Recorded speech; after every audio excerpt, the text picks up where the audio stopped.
txantxata.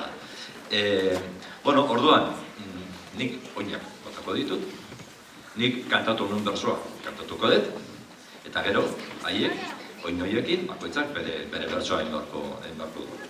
Eta gero, zuek nahi badazue, hori, txapeldun zein den esan, eta horrekin, iranetik, dene bokatu.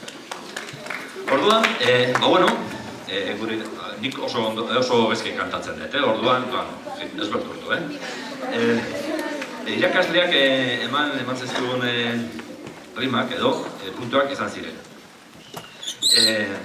Euskaltegi, gehiegi, begi eta orlegi. Eta, errepikatu, profesionale egiten duten moduan, begi, orlegi, euskaltegi eta gehiegi. Eta, bueno, 10 minutu edo eman zigun, eta nik bertso hau, denbora hori pasata gero bertso hau idatzi nuen.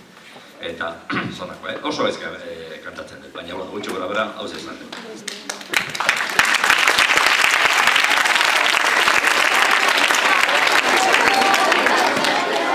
Zure buru politan dauzkazu bi begi, ez dit beldur ematen baitira orlegi. Zurekin ikastea hau baita gehiegi, alai da zuregatik gure euskaltegi.